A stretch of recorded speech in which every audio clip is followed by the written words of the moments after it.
Hi folks, I'm Chaplain Merrick. I am one of your Fayetteville VA chaplains. Today we want to talk briefly about the topic moral injury. Moral injury. We want you to know up front that if this is something you are facing, your Fayetteville VA staff is here to help you. Your chaplains and mental health providers are here to walk with you through the inner pain and suffering into healing. So what in the world is moral injury? One definition states that moral injury is the lasting psychological, biological, spiritual, behavioral, and social impact of perpetrating or failing to prevent or bearing witness to actions that transgress deeply held beliefs and expectations. In other words, it is an event in which you have seen wrong done, or you feel you have been done wrong, or you have done something wrong yourself, or you have somehow violated your own set of moral beliefs. While PTSD arouses feelings of fear, flashbacks, and hypervigilance, moral injury arouses feelings of shame, regret, guilt, and anger related to the event. Moral injury has many faces. Today we want to take our discussion framework from the Moral Injury Event Scale by William Nash and Brett Litz. For you, moral injury might be, I saw things that were morally wrong and I'm troubled by having witnessed the immoral acts of others. We all remember recently that 19 innocent children and 2 teachers were murdered in Uvalde, Texas, while 18 police officers outside the classrooms were told to stand down for 77 minutes. As we watched that, we were horrified, we were angered, we felt shamed that this is happening in America. Or another example is the 3 police officers who stood by while George Floyd died a cruel death as their boss knelt on his neck for 9 minutes. We watched that video so many times and it stirred such anger and shame that this can't happen in America. This is wrong. Have you experienced something that went against your feelings of what was right and wrong, and now you carry feelings of shame, guilt, regret, or anger? Maybe you saw cruel treatment of locals by fellow service personnel while you were deployed. Don't live in that anger and that shame. Get help. For you, moral injury might be, I acted in ways that violated my own moral code and values, and I am troubled by having violated my own morals and values. A veteran told me a few weeks ago, he said, I killed a woman and child taking out an enemy target. Can God forgive me, Chaplain? Can God forgive me? Or maybe your failure is self-medicating with alcohol and drugs, knowing that it was destroying your family. Or perhaps continuing to use pornography, knowing it would devastate your partner and your marriage. Maybe it's spending family resources on addictions to substances, gambling, pornography, while your family does without. Maybe it was cheating on a spouse. They don't know it, but you know it, and it's caused such shame for you. Maybe it was sexually assaulting someone who trusted you in the military. Get help. Don't live with that shame and guilt any longer. For you, moral injury might be, I violated my own morals by failing to do something that I should have done. I am troubled because my own failure to do something I should have done. A Marine told me several weeks ago, he said, my friend saved my life that day.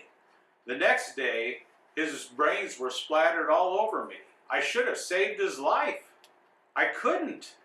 I can never forget that day, Chaplain. There are 18 Uvalde, Texas police officers that are now thinking, I should have done something. I should have gone against my commander and I should have breached that room and saved lives. And there must be some angry parents that think we should have done something. The police wouldn't go in, we should have gone in. Failing to be a responsible parent. Maybe you're saying, I should have gotten help for myself, but I didn't. My family failed because I should have done it and I didn't. Maybe you feel the guilt of not doing something that you should have done. Get help. For you, moral injury might be, I feel betrayed by leaders who I once trusted. A leader's poor decisions that cost your brothers their lives. Leaders who made promises they did not keep. Or like the veteran who said, when I was 8 years old, my father slapped my face.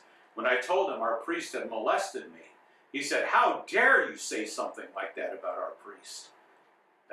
That young man lost both the ability to trust his father and his priest in the same day. For you, moral injury might be, I feel betrayed by fellow service members who I once trusted. A Navy corpsman, a medic, shared that he was raped by 5 Marines. The men I served, he said, laughed at me as they raped me. His life was devastated.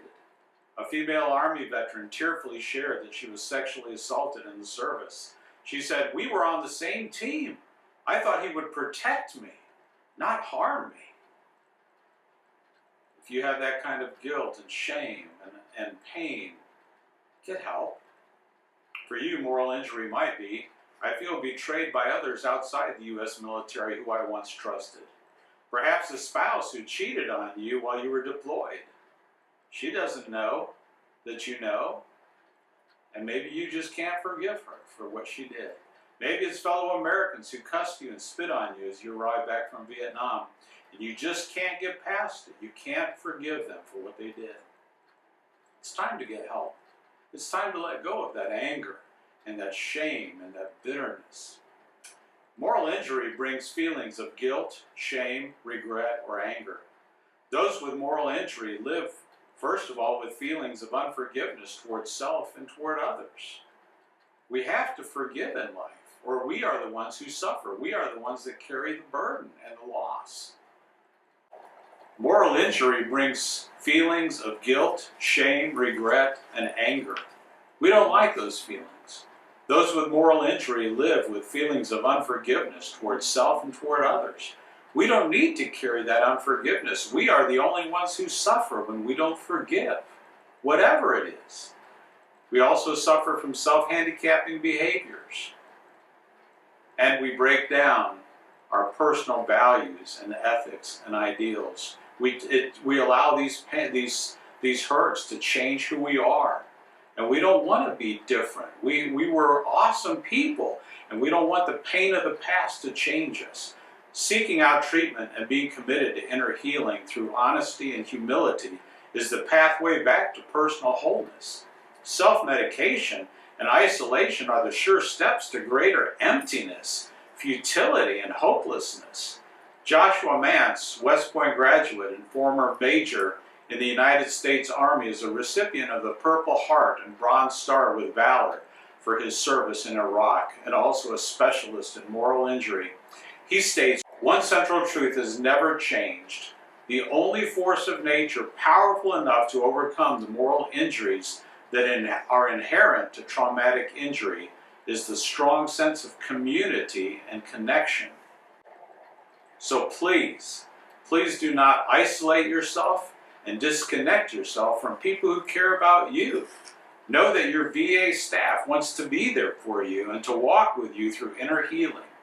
Reach out to a chaplain or to a mental health provider to get started. We welcome you. We welcome you to healing. Thank you.